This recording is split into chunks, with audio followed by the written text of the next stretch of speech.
বিসমিল্লাহির রহমানির রহিম। আমি এখানে ঘি দিয়েছি আর সাথে পেঁয়াজ দিয়েছি।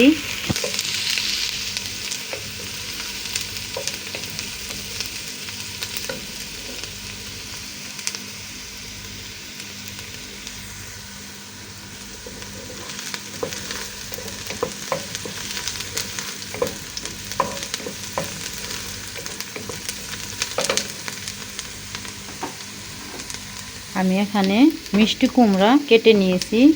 এটা মিষ্টি কুমড়ার ছোটটা। আমি এখানে মিষ্টি কুমড়া কেটে নিয়েছি। আজকে গমের ভাত রান্না করব, মিষ্টি কুমড়া দিয়ে গমের ভাত রান্না করব। এই গমের ভাতটা খেতে অনেক স্বাদ লাগে। আমি পেস্টটা লাল করে ভেজে নিব এখন।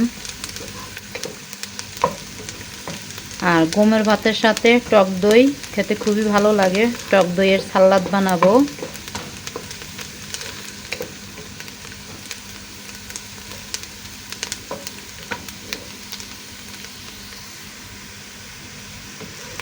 পেস্ট আমার ভাজা হয়ে গেছে। হালকা করে একটু ভেজে নিব। পেস্টটা লাল করে ভেজে নিলে একটা ঘেরান আসে খুব সুন্দর ভাজা পেঁয়াজের। বিসমিল্লাহির রহমানির রহিম। পেস্টে ভাজা শেষ, এখন দিয়ে দিব বিসমিল্লাহির রহমানির রহিম।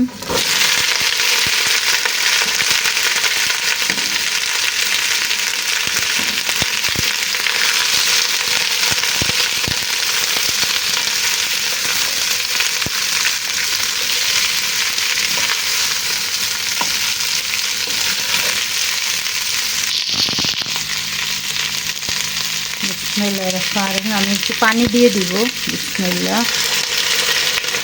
সেদ্ধ হওয়ার জন্য।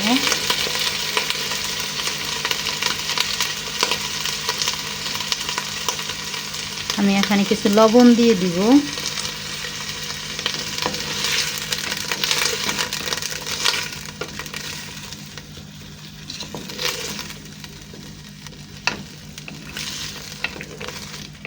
এখন আমি ঢেকে দিব এটা সেদ্ধ হওয়ার জন্য।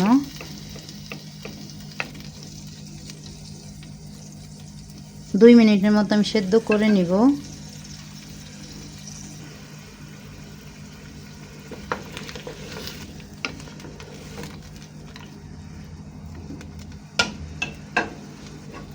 বিসমিল্লাহির রহমানির রহিম।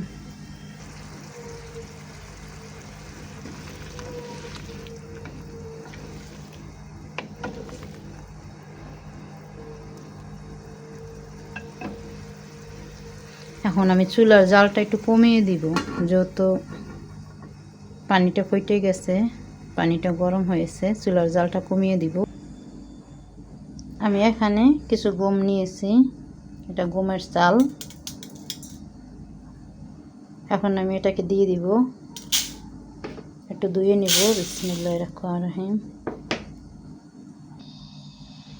আমি এখানে টক দই বানানোর জন্য শসা কেটে নিব।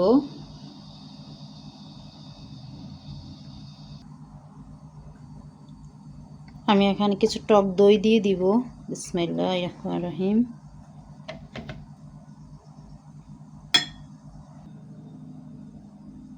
ক্যামেরাটা অন করতে একটু ভুলে গিয়েছিলাম দেওয়ার সময়। আমি এখানে এইভাবে করে মাখাই নিব। এখানে দেওয়া আছে শসা আর হলো টক দই। একটু অল্প করে পানি দিব, যেহেতু এটা অনেক জমাটো।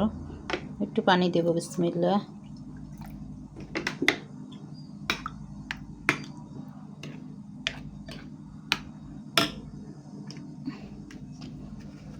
অল্প করে লবণ দিব, এটা লবণ।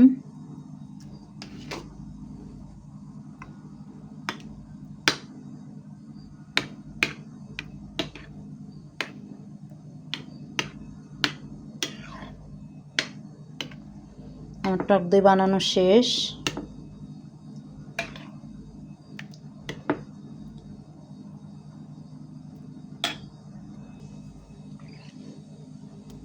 আলহামদুলিল্লাহ, আমার টক দইটা বানানো শেষ। আমি এখন ফ্রিজে রেখে দেব ঠান্ডা হওয়ার জন্য, কেন এটা ঠান্ডা হইলে খেতে ভালো লাগে।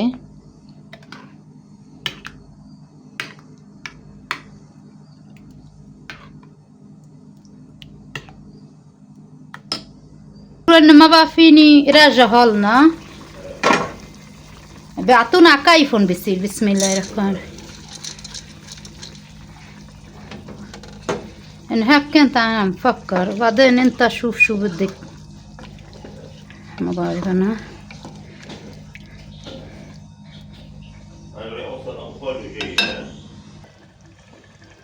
আলহামদুলিল্লাহ আমার গমের ভাত এইভাবে সেদ্ধ হইতে আছে, এখনো সেদ্ধ হয় নাই, আরও কিছুটা বাকি আছে।